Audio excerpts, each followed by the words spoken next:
എല്ലാവർക്കും എൻ്റെ നമസ്കാരം. കവിയരങ്ങിൽ പങ്കെടുക്കുന്ന എൻ്റെ സുഹൃത്തുക്കൾ, കവിയരങ്ങ് ഉദ്ഘാടനം ചെയ്ത വൈഗ ടീച്ചർ, ആശംസ പറഞ്ഞ രാജൻ കുട്ടാലമാഷ്, കൃതജ്ഞതാ കർത്തവ്യം ഏറ്റെടുത്തിരിക്കുന്ന അനിൽ ദാസ്, കവിയരങ്ങിൻ്റെ കോർഡിനേറ്ററായ റോബിൻ പള്ളുരുത്തി, കൊച്ചിൻ സാഹിത്യ അക്കാദമിയുടെ പ്രസിഡന്റ് വിപിൻ പള്ളുരുത്തി, കാവ്യമിത്രം, കഥാമിത്രം എന്നിവയുടെ പ്രതിനിധികളായുള്ള അംഗങ്ങൾ, പിന്നെ ഈ കവിയരങ്ങിൽ പങ്കെടുക്കുന്ന എൻ്റെ കവി സൗഹൃദങ്ങൾ തുടങ്ങി എല്ലാവരെയും ഈ കവിയരങ്ങിലേക്ക് ഒരിക്കൽ കൂടി സ്വാഗതം ചെയ്യുന്നു. നമ്മൾ നടത്തുന്ന മൂന്നാമത് കവിയരങ്ങാണിത്. എല്ലാവരുടെയും സഹകരണത്തോടു കൂടിയുള്ള ഈ കവിയരങ്ങ് വളരെ നന്നായി തന്നെ പോകുന്നു. ഏതു തിരക്കിനിടയിലും ഈ കവിയരങ്ങിന് വേണ്ടി അതിൻ്റെ ചുമതല ഏറ്റെടുത്ത് എല്ലാം ഭംഗിയായി ചെയ്യുന്ന റോബിൻ പള്ളുരുത്തിക്ക് ഈ അവസരത്തിൽ പ്രത്യേകം നന്ദി രേഖപ്പെടുത്തുന്നു. നമ്മുടെ കാവ്യമിത്രം ഗ്രൂപ്പിൻ്റെ പ്രവർത്തനം തുടങ്ങിയിടത്തു നിന്ന് വളരെ പെട്ടെന്നാണ് ഇത്രയും മുമ്പോട്ട് കൊണ്ടുപോകാൻ നമുക്ക് സാധിച്ചത്. ഗ്രൂപ്പ് അംഗങ്ങളുടെ യോജിച്ച സഹകരണവും പ്രവർത്തനവും തന്നെയാണ്. പിന്നെ നമ്മുടെ റോബിൻ്റെ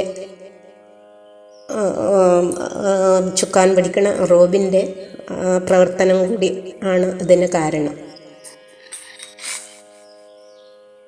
പിന്നെ ഇടയ്ക്ക് ഉണ്ടാവുന്ന ചില അസ്വാരസ്യങ്ങൾ ഗ്രൂപ്പിൽ ഉണ്ടാവുന്നുണ്ട്. അത് നമ്മൾ ഇല്ലാതാക്കാനായിട്ട് എല്ലാവരും തന്നെ, ഗ്രൂപ്പ് അംഗങ്ങൾ എല്ലാവരും തന്നെ വളരെ ശ്രദ്ധിച്ച് മുമ്പോട്ട് പോകണം. അഭിപ്രായ വ്യത്യാസങ്ങൾ ഉണ്ടെങ്കിലും അതൊക്കെ വളരെ സൗമ്യമായി പറഞ്ഞു തീർത്ത് പരസ്പരം സ്നേഹത്തോടുകൂടി നമ്മൾ ഈ ഗ്രൂപ്പിനെ നല്ല രീതിയിൽ തന്നെ മുമ്പോട്ട് കൊണ്ടുപോകാൻ ശ്രദ്ധിക്കണം.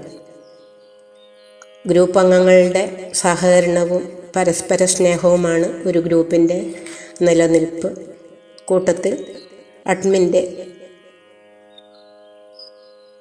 നേതൃത്വ പാഠവുമാണ് വേണ്ടത്. അത് നമുക്ക് റോബിൻ്റെ നേതൃത്വ പാഠവും നന്നായിട്ടുണ്ട്. പിന്നെ നമ്മുടെ പരസ്പര സ്നേഹവും സഹകരണവുമാണ് ഈ ഗ്രൂപ്പിൻ്റെ മുമ്പോട്ടുള്ള പ്രവർത്തനത്തിന് കൂടുതൽ ആവശ്യം. അപ്പോൾ ഇനിയും നമുക്ക് ഇതുപോലെ സ്നേഹത്തോടെയും സഹകരണത്തോടെയും പരസ്പര വിശ്വാസത്തോടും കൂടെ ഈ ഗ്രൂപ്പിനെ ഒരുപാട് മുമ്പോട്ട് കൊണ്ടുപോകണം. ഇന്ന് ഈ കവിയരങ്ങിൽ പങ്കെടുക്കുന്ന എൻ്റെ എല്ലാ കവി സൗഹൃദങ്ങൾക്കും ഒരിക്കൽ കൂടി സ്വാഗതം പറഞ്ഞുകൊണ്ട് ഞാൻ ഇവിടെ നിർത്തുന്നു. ഒപ്പം ഇന്നത്തെ ഈ കവിയരങ്ങ് വളരെ ഭംഗിയായി നടത്താൻ സാധിക്കട്ടെ എന്ന് ആശംസിക്കുന്നു. എല്ലാവർക്കും എൻ്റെ നന്ദി, നമസ്കാരം.